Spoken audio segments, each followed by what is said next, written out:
Luchingbani Haiduna Lakpadi Ekaining Ngaini Ibobi Leingak ama leiraga tawfam thokpa mathodi tawba ngamdraga postmortem examination tawnabagi damak asiba hakchang thamliba Mirelshangda Luchingbani Haiduna Lakpadi thawong asidi Ekaining Ngaini haina hanagi chief minister amasung Congress president o Ibobi na phongdokre wafam asingasi AICC gi secretary Christopher Tilak yauna Congress Luchingbani singna Kangpokpi district ki Makhalkhulgi church amada hangiba relief camp da changjafam lawak liba nagami cham singa hakthengna unabagi thoramda mahakna phongdokhibani mahakna hai mamagi mathadagi setlaga hatpa amadi mapurebabu mi hathina hatpa thodok singi victim oihawraba imung manungi awabada saruk yazari tawbimal khangba utpa amasung ngapiba haibasi sembirakpa mapugi mioibada piba khwaidagi athoiba lanni fajinkiba singa haki pendaba sauningbadagi fu chaiba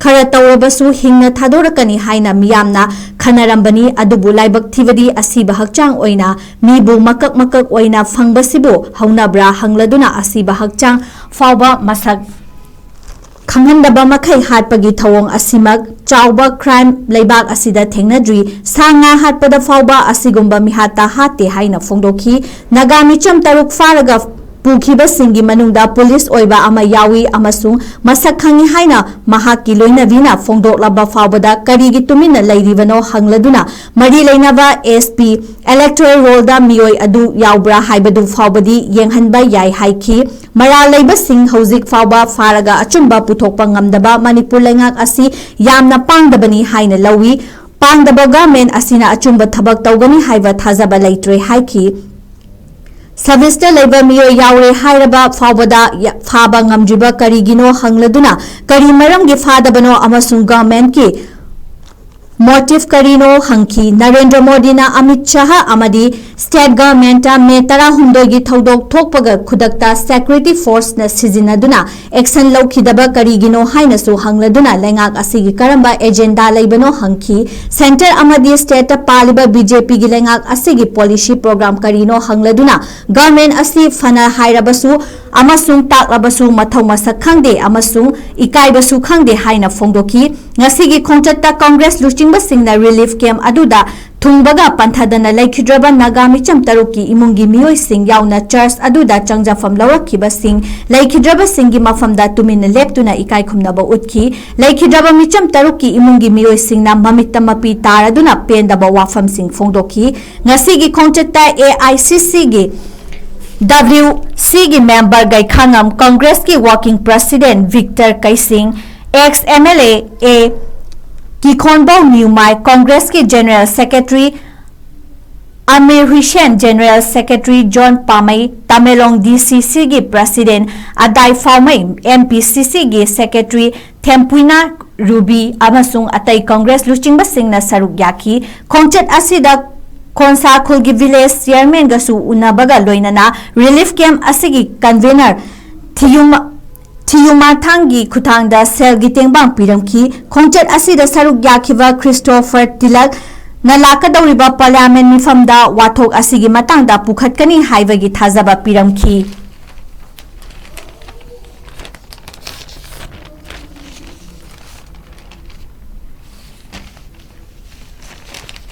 Magi nupaga hanminar pani aga aigi nupadu selaga moina puhiba missing kun loina aga neighboring village dina maming di loina khangdraga su masakti khangi adugi manunga amasu huji active service ta huji police oina leiba mi khangi ana haina loina identify tawra phonta ade concern SP na laga electoral roll pura aga electoral roll da CCC da hai machine si noi khangbra hai da noi da identify tawre si yawi si pur bhawda adu bhawda moi bhawba maral leiba sing do huji bhawba at least harga asumba justice puthokpa ngamdaba hai si government se yamna pangdaba asumba moidigi asumba tawgani haibasi asa tawdre moidigi noina accused of machine haina ta bawda Housing in service the labor midu, Masu Yawi, high visit Abhoda. At least Pavangam the Bab. Father Zikarino, motive, Muigi, Wakan, Muinato, Zikarino, Manipur's leader, Centergi, Modi Hiro, Amit Saha Hiro, Sida states the Paliba Sarkar Hiro. Kudakta, May 13 to the seat to a Hydra. Kudakta, Army cantonment lady Lema Combs, the security now. Sekelamagi Manunga. Minute Maringa, minute Manga, information, no in a Kambanga, the name. Other Moishi, Kari Wakano Moina Tauriba, Kari behind the screen, Karamba hidden agenda, Labano, center the Paliba BJP government, steps the Paliba government say. Karino Moigi policy programs, Karino, Kuisho. Mana hires Moise, Mathou Toubadi Ngamdraga Ekaining Ngaini. Sigumba government se akoi kari haini aduna koi noi mayamgi awabada koi luxury bise kari mata koi mateng pangong ngamdraga su noi gi awabado koi sang ya luxury aduga laikhidraba imung manung tilakji.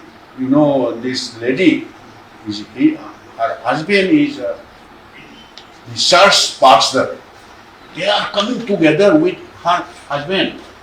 They snatch away from his hand and they push to one vacant gypsy. Then they put separately all this 3-4 women in front of their eyes. They snatch away their husband and their sons. And they didn't like anything. When they went to the hospital for identification of their husband and their sons, they could not identify. Some of them got this in their head, some of them their head also. They could not identify, only means they can identify with their shirt and trouser while at the time of they are wearing. This is the situation. I don't think anywhere in this entire country this type of heinous crime is happening. This is purely inhumane. Even the animal also will not do like this. And I hope this type of situation will definitely our Honorable MP Christopher Tilak, this coming monsoon session, he will definitely raise from the Rajya Sabha what is happening there in Manipur. I personally visited and met those victim family where the husband already killed and son already killed. I personally visited there and I met them, those victims. Where is the law in this entire country and in the state in particular? So why